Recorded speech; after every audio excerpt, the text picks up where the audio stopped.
Народ, всем привет! У себя в закромах родины нашел вот такой шуруповерт. Bosch 12-вольтовый, 1,5 ампер часов, 2006 года выпуска, если я не ошибаюсь. Да, вот видите, 2006 года он. То есть на текущий момент ему без малого 14 лет. 14 лет.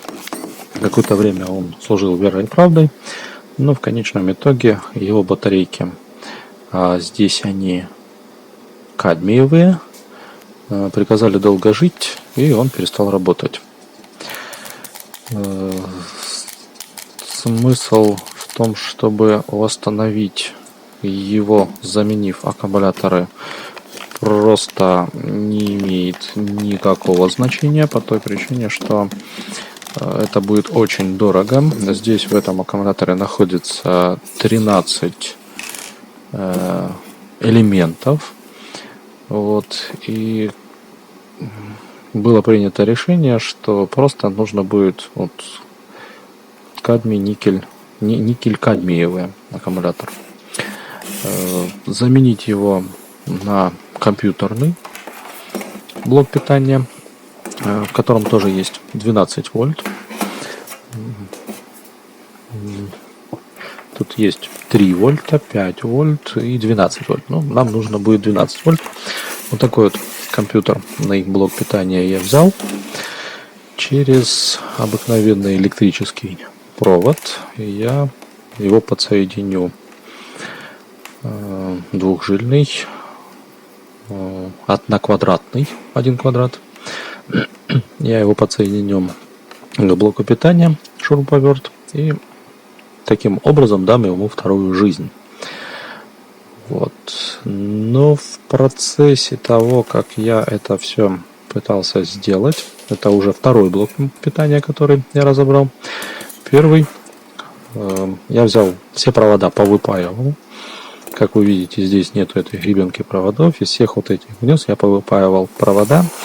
Попытался подключить его к шуруповерту, но в конечном счете у меня из этого ничего не получилось, потому что как только я даю нагрузку на шуруповерт, блок питания тут же уходит в защиту. Восстановить защиту пытался с помощью подачи дополнительного питания на рукав 5-вольтовый, добавлял сопротивление, лампочки, автомобильные лампочки ближнего дальнего света, ничего не помогало. И взял второй блок питания для проверки, а вдруг получится. Ну и в этот раз я решил сделать все изначально с проверки того, выдержит или не выдержит. Подключил клеммники к 12 вольтам, подключил вольтметр.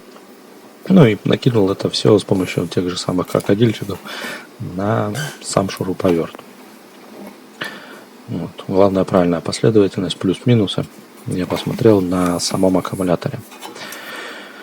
Теперь нам надо этот блок питания запустить, и для этого нам необходимо соединить 4-й провод, в данном случае зеленый, с черным. То есть это управляющий провод зеленый. Он соединяется. Но надо быть очень внимательными по той причине, что, к примеру, вот на этом блоке питания, вот такой вот модели, вот здесь зеленый провод находится третий в клеммнике. Это один момент, но еще он находится с другой стороны. То есть вот эта защелка, которая должна быть на клеммнике, вот он зеленый провод, вот, но он с другой стороны находится. Это не тот провод, это не управляющий. Вот эта защелка, она должна смотреть на нас. И справа налево мы считаем 4-й провод. Вот этой вот защелки. 1, 2, 3, 4. И здесь у нас серый провод. Поэтому не обращаем внимания на цвета, а смотрим так, чтобы защелка смотрела на нас. И считаем справа налево 4-й провод. Этот провод является управляющим, именно его мы соединяем с минусом источника питания.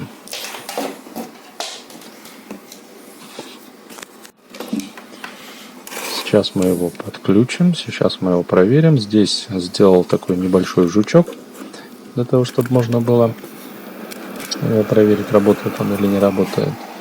Ну и посмотреть, насколько просаживается вообще напряжение. Вот вентилятор у нас запустился, вентилятор у нас крутит, блок питания у нас работает и показывает там напряжение. 11,8, грубо говоря. И даем потихонечку вращение для шуруповерта, посмотреть, дабы блок питания не ушел в защиту, выдержит он или не выдержит. Как видите, на полных оборотах вот мы по чуть-чуть даем. Есть просадка у него, даем полную нагрузку на него. И при этом блок питания даже вот, грубо говоря, 11 вольт, да, он не уходит в защиту, и шуруповерт спокойно крутится. Неудобно немного держать одной рукой телефон, второй рукой пытаться что-то сделать одной рукой, поэтому надо как-то сейчас будет приловчиться. Посмотрим, что из этого вообще может получиться. Мне нужно посмотреть, если я буду еще держать его рукой, имитируя зажатие самореза там, или болта, или еще что-либо под нагрузкой, будет ли он щелкать при этом, или же все-таки блок питания идет в защиту. Так, при единице он спокойно щелкает, в защиту он не уходит. Так, сейчас попробуем на пятерке. Ух ты, даже срывает в руке, держать не могу, но одной рукой еще при этом держать телефон неудобно. Проскакивает здесь сейчас. Так. Ну, в принципе, это у нас четверочка, да? На пятерочке. Ну, на четверке он, по крайней мере, щелкает. То есть есть возврат, защитный механизм для самореза или болта. Да, есть такое дело. Трудно, конечно, удержать, но все-таки есть. Ну и, в принципе, даже блок питания подходит нам. Он не уходит в защиту, и, в принципе, все хорошо. Ну, естественно, за кадром я его разобрал, так как, напоминаю, опять же, одна рука. Теперь нам надо вот эту вот всю змею из проводов отсюда поубирать, оставить только те провода, которые нам нужны. Нам нужен оранжевый провод и управляющий, и, значит, черный. Но так, сейчас мы разберемся маленько с самим блоком с аккумуляторами. Здесь я его уже разобрал. Вот. Нам нужно будет их откинуть. Я решил не вытягивать отсюда все аккумуляторы, которые есть. Просто сделал отверстие.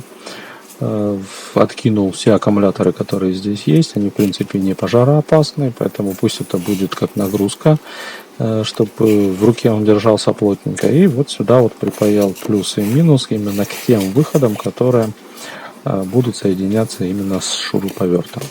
Здесь есть дополнительное сопротивление, поэтому нужно будет проверять, смотреть, подходит ли оно к питанию или нет. Но в моем случае оно идет отдельное для управления зарядки. И отпаял лишний проводок в данном уже случае, по той причине, что он раньше был у нас на минус. Вот. Теперь мы это все сейчас соберем обратно и будем уже проверять на самом шуруповерте, работает или нет. Здесь был еще вот дополнительный провод, который шел от основного плюсового провода самих аккумуляторов. Он был подпаян там, где сейчас находится синий провод. Синий у меня является плюсом. Вот он такой вот шел оттуда. Его я отпаял, отрезал и выбросил. Так, в принципе, вроде как бы все. Здесь нам больше ничего не нужно. Здесь у нас на крышке указаны, где плюс и минус. Вот, поэтому, в принципе, если быть внимательным и аккуратным, то можно сделать так, чтобы эта вещь у нас еще долго и долго служила. Ну, не только это, а любая, с которой мы будем работать.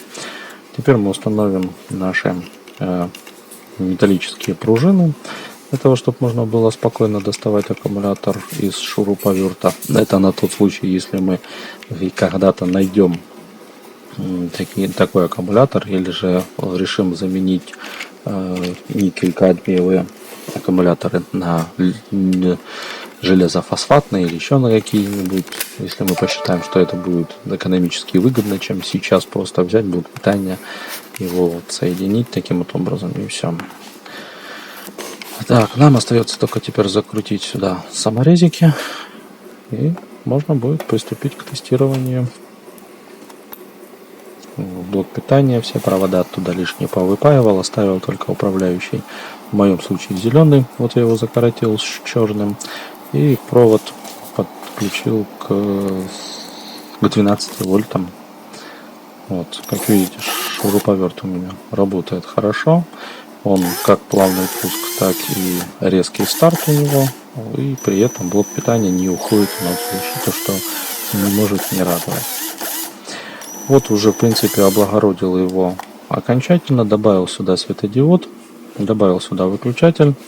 Выключатель у меня не на 220, по той причине, что он соединяется с управляющим проводом, а управляющий провод у нас намного меньшего напряжения.